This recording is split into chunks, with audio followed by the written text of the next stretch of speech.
মদিনার গোলামি আমায় দিও এইও জালালি মোরে মদিনার গোলামি আমায় দিও মাশাআল্লাহ হাই হাই ওরে বাবা তাইলে ভক্ত এখানে আছে এ এখনো বসেনি কারা দেখেন যারা কারা যে যেখানে আছেন বসে পড়েন তাহলে চিৎকার করে বলেন এত বলতে হবে না ভাই এত মাস্টারি করতে হবে না বসেন আপনারা আমি সিস্টেম মতো ঠিক করছি বসেন তাহলে চিৎকার করে বলেন স্বৈরাচার পালিয়ে যাওয়াতে আপনারা খুশি না বেজার আল্লাহ তোমার দরবারে হাজার শুকরিয়া আল্লাহ তোমার দরবারে হাজার শুকরিয়া হাসিনা পালাইছে দেশটা ছাড়িয়া সকলের মুখে হাসি আসলো ফিরিয়া আরো জোরে বলতে হবে স্বৈরাচার পালাইছে দেশটা ছাড়িয়া সকলের মুখে হাসি আসলো ফিরিয়া আরো জোরে বলেন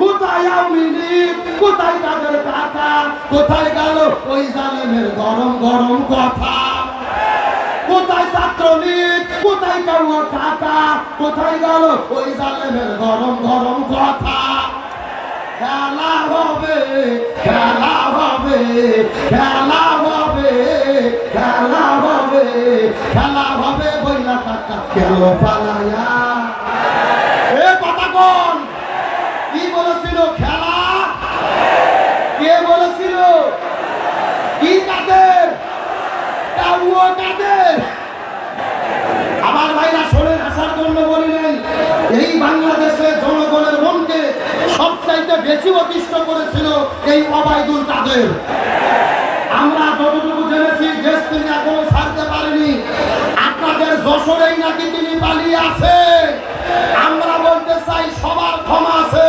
কিন্তু ওবায়দুল কাদেরের ক্ষমা নাই একে বিচারের আওতায় আনতেই হবে কথা বল ঠিক কিনা মন্ত্রীরা সব কোথায় গেল কোথায় কাদের কাকা তাদের সারা দেশটা আজও লাগে ফাঁকা ফাঁকা এই গান লিখেছে আপনাদের কৃতি সন্তান আজকের মাহফিল যিনি আপনার আয়োজন করেছেন আমাদের প্রিয় ভাই কবির বিন সামাদ আল্লাহ তাকে দিনের জন্য কবুল করুন বলেন আমিন তিনি কিন্তু বহুমুখী প্রতিভার অধিকারী তিনি যেরকম অভিনয় করতে পারে যেরকম আলোচনা করতে পারে আবার ওই রকম ইসলামী সঙ্গীত তিনি গাইতে পারে এই জন্য আপনাদের রত্নকে হিংসা করবেন না ভালোবাসা দেবেন তাকে আগলিয়ে রাখবেন ভালোবাসা দিয়ে কাছে টানলে তাকে দ্বারা দিনের খেদমত পাওয়া সম্ভব তিনি এই গানটি লিখেছে আমি কি দুই কলি বলবো বলবো মন্ত্রীরা সব কোথায় গেল কোথায় তাদের কাকা তাদের সারা দেশটা এখন লাগে ফাঁকা ফাঁকা পালাবো না যাই না কবু দেখা তাদের জন্য দেশটা আজও লাগে ফাঁকা এ শূন্যস্থান বলুন বোঝেন না লাগে ফাঁকা আরো জোরে লাগে ফাঁকা ও বলেছিল পালাবো না প্রয়োজনে ফখরুলের বাসায় যাব ঠিক আছে কিন্তু খেলা যখন শুরু হলো খুঁজে পাওয়া গেল মির্জা ফখরুল ইসলাম আলমগীর একটা মার্জিত মানুষ উনি গত কয়েকদিন আগে সাংবাদিকদেরকে বলেছে কোথায় আমি তো ঘরের দরজা খুলে রেখেছিলাম উনি তো আর আসলেন না পালাবো না যাই না কবু দেখা তাদের সারা দেশটা আজও লাগে ফাঁকা আইন মন্ত্রী আটকে গেল আইনেরও ফাঁকে দাড়ি সারা দরবেশ কারে ভণ্ড ভণ্ড লাগে আইন মন্ত্রী আটকে গেল আইনেরও ফাঁকে দাড়ি সারা দরবেশের ভণ্ড ভণ্ড লাগে শুনছি কত নেতা নেত্রী খাইতেছে ভাই ডান্ডা বিচারপতি কালা মানিকের ফাটিয়েছে তাই আন্ডা এ কথা কোন আমার বক্তব্য নয় এটা মিডিয়ার সংবাদ ওই দরবেশ বাবা বিশাল বড় দাড়ি ছিল পালাতে গেছে আইন মন্ত্রীর সাথে করে নিয়ে নৌকাতে চলে এখন কোস্টগার্ড আইন মন্ত্রী দেখে চিনতে পারছে আইন মন্ত্রীকে ধরে ফেলেছে আইন মন্ত্রী বলতেছে ভাই আমার কেন ধরলেন এই যে দরবেশ বাবা আছে আল্লাহ আকবার জামাতের কোন নেতা যদি ধরা পড়ে বিএনপির কোন নেতা যদি ধরা পড়ে এরা চাই আমার আর একটা ভাই যেন ধরা না পড়ে আর ওরা চিন্তা করে ধরা পড়লে একা কেন মরবো ওদের সাথে নিয়েই মরি আর বিচারপতি কালামানি মালিক ছেলেকে 15,000 টাকা দিয়ে নৌকো ঠিক করছে পার হওয়ার জন্য। কয় হাজার? এর যেরকম কয় হাজার? 15,000 টাকা দিয়ে নৌকো ঠিক করছে। তবে আল্লাহর কি খেলা, যাকে ঠিক করছে ও 15,000 টাকা খাইয়া ওই জনগণের হাতে ধরে দিয়েছে। সুবহানাল্লাহ। তারপরে একেবারে এমন পিটানি দিয়েছে, কলার পাতার উপরে শুয়ে রাখছে, ছোট বাচ্চাকে যে রকম খাতনা করে শুয়ে রাখে ওই রকম তাকে শুয়ে রেখেছে। আর ছেলেকে যাওয়ার পরে এমন গণধোলাই দিয়েছে, বিচারপতি কালা মালিক আছে কিন্তু বিসি নেই। আইনমন্ত্রী আটকে গেল আইনেরও ফাঁকে, দাড়ি সারা গর্বে জেরে ভণ্ড ভণ্ড লাগে। শুনছি কত নেতা নেত্রী খাইতেছে ভাই গান্ডা, বিচারপতি কালা মালিকের ফাটিয়েছে তাই আন্ডা। ওরে পলকেরও ঝলক গেল, পলকেরও ঝলক গেল থামিয়ে নেটের শাখা। তাদের সারা দেশটা আজও লাগে ফাঁকা ফাঁকা, তাদের সারা দেশটা আজও লাগে ফাঁকা। কই গেল সেই সংসদেতে মমতাজের গান, কোথায় গেল হযরত বলা স্বামী ওসমান? আরো জোরে বলেন, কই গেল সেই সংসদেতে মমতাজের গান, কোথায় গেল হযরত বলা স্বামী ওসমান? ইলু মিলুন দীপুমণি আছে কারাগারে, পাপ করিলে পাপ কখনো ছাড়ে কি আর তারে? ইলু মিলুন দীপুমণি আছে কারাগারে, পাপ করিলে পাপ কখনো ছাড়ে কি আর তারে? আরে কোথায় গেল স্পিকারের দৃষ্টি আঁকা ফাঁকা, তাদের সারা দেশটা আজও লাগে ফাঁকা ফাঁকা, তাদের সারা দেশটা আজও লাগে ফাঁকা। কোথায় গেল আরাফাতের ব্যারিস্টার সুমন, কথা বলার সময় তারা করে নিয়োজন? কোথায় গেল আরাফাতের ব্যারিস্টার সুমন, কথা বলার সময় তারা করে নিয়োজন? মুরগি কবির সারিয়ার সারে জানি না কোথায় আছে, গোপনে কি তারাও গেল মোদি দাদার কাছে?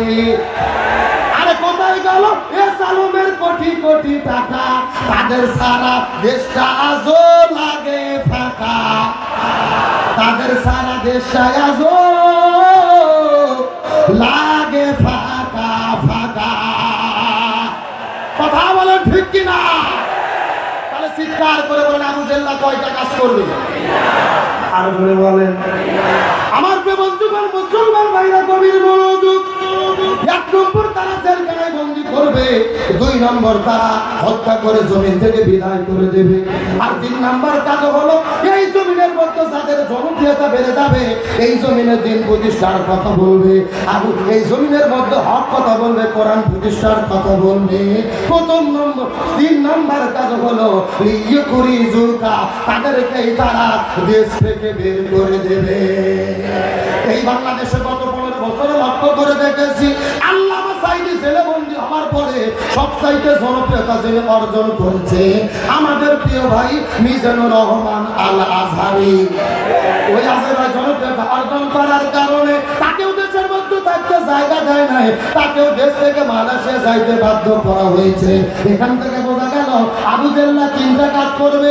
1 নম্বর জেলে বন্দী করবে, 2 নম্বর হত্যা করবে, 3 নম্বর দেশ থেকে বের করে দেবে। এখন আমি আপনাদের জিজ্ঞাসা করি, বলেন তো দেখি এই গত 16 বছরের ভেতরে এই 3টা কাজ আবু জেল্লা করছে নাকি করে নাই? এ জোরে বলেন, করছে নাকি করে নাই? তার মানে বোঝা গেল 1400 বছরের আগের আবু জেহেল আর বাংলাদেশের ওই ডাইনি হাসিনা আবু জেহেল, এদের 2 জনের ভেতরে বিন্দু মাত্র কোনো পার্থক্য নাই। কিন্তু আবু জেহেল বিদায় নিয়ে চলে গেছে। আবু জেহেলের বাড়ি আছে না নাই? আবু জেহেলের বাড়ি কাল্লা বানাসে ইন্টারন্যাশনাল পায়খানা। আমরাও বলতে চাই শেখ হাসিনা যে গণভবনে ছিল ওই গণভবনকে জাদুঘর নয়, ওই গণভবনকেও পায়খানা বানানো দরকার। তার কারণ বাংলাদেশ যতদিন থাকবে মানুষেরা যেন এদেরকে দেখে দেখে শিক্ষা নিতে পারে। আমি সর্বশেষ বলি, কোরআনের শাসন আমরা চাইতে চাই না। অনেকেই বলে কোরআনের শাসন যদি হয় এই বাংলাদেশে হিন্দুরা নির্যাতিত হবে, কিন্তু বাংলাদেশ জামায়াত ইসলাম, ইসলামের ছাত্র শিবির, আপনার কওমি আলিয়া মাদ্রাসার ছাত্র জামাত বিএনপির ভাইরা প্রমাণ করেছে এরা ক্ষমতায় গেলে হিন্দুরা নির্যাতিত হবে না, বরং ইসলাম যদি কায়েম হয় হিন্দুরা বেশি নিরাপদে থাকবে। তবে গতকালকে মিডিয়ার মধ্যে একটা ফতোয়া ছড়ানো হয়েছে, অনেকে মিডিয়ার মধ্যে প্রচার করেছে যে জামাত ইসলামের হিন্দু শাখা। কি শাখা? ওরা প্রচার করতেছে হিন্দু শাখা।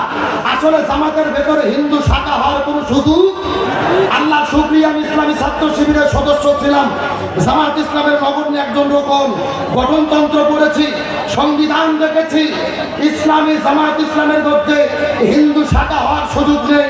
তবে আমাদের এতটুকু নির্দেশনা দেওয়া হয়েছে, হিন্দু বৌদ্ধ খ্রিস্টানদেরকে সেবা দেওয়ার জন্য একটা কমিটি হতে পারে, ওটা সংগঠনের কমিটি না, ওটা হলো সেবা কমিটি। ওটা কি কমিটি? অসুস্থ হলে সেবা হবে, খাদ্যের দরকার হলে খাদ্য দেওয়া হবে, বিপদে পড়লে নিরাপত্তা দেওয়া হবে। সুতরাং জনগণকে ভুল বুঝাবেন না। জামাত ইসলাম করতে গেলে, জামাত ইসলামের কর্মী হতে গেলে কাজ করতে হয়, নামাজ পড়তে হবে, রিপোর্ট রাখতে হবে, বাইতুল মাল দিতে হবে। এখন আপনি যদি মুসলমান না হন, নামাজ পড়বেন কেমনে? কথা কন না কে?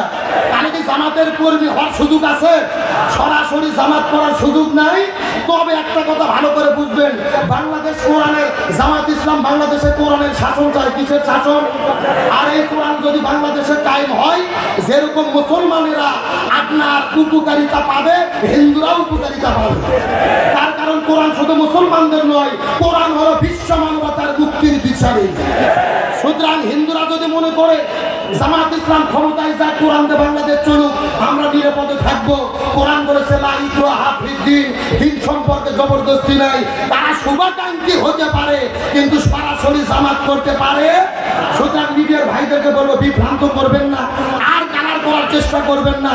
মুসলমান ইমানদারেরা জামাত শিবিরকে ভালোবেসেছে, এই ভালোবাসা নিয়েই এই বাংলাদেশে একদিন তারা কোরআনের বিজয় করবে ইনশাআল্লাহ। ওই কোরআনের বিজয় আমরা চাই কি চাই না? আল্লাহ তাআলা কবুল করুন, বলেন আমিন। এখন আপনাদের শেষ কথা, আজকের এই মাহফিল হওয়াতে আপনারা খুশি না বেজার?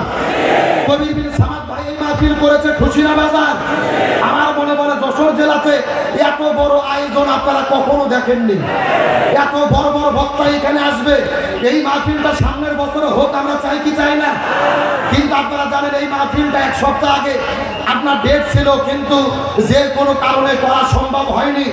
হিন্দুদের পূজা ছিল, আমরা উদার মন মানসিকতা দেখাইয়া আমরা নিজেরা মাহফিল বন্ধ করেছি তাদের নিরাপত্তা দেওয়ার জন্য। আবার অনেকে ফতোয়া দেয় যে জামাত নাকি ইসলামী দল, হিন্দুদের মন্দির কেন পৌরা দিচ্ছে? ইসলাম তো মন্দিরের সঙ্গে সম্পর্ক নাই। একটা কথা ভালো করে বুঝবেন, জামাত বিএনপির ভাইয়েরা মন্দির পৌরা দেয় নাই, স্বৈরাচারের ষড়যন্ত্রকে পৌরা দিয়েছে। তার কারণ ওরা ষড়যন্ত্র করেছিল নিজেরাই মন্দির ভেঙে জামাত বিএনপিকে গোচ্ছা পাবে। এই জন্য আমরা মাহফিল বন্ধ করেছি, আজকে আবারও করেছি।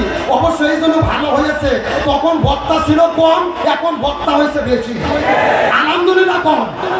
তবে ভাই আপনারা খুশি হলে কি হবেন?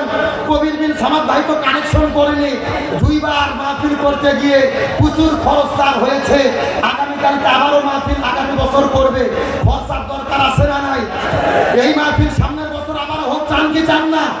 কারা কারা চান হাত উঠান তো দেখে, লিল্লাহ তাকবীর, চিৎকার করে বলেন ইয়া রাব্বাল আলামিন।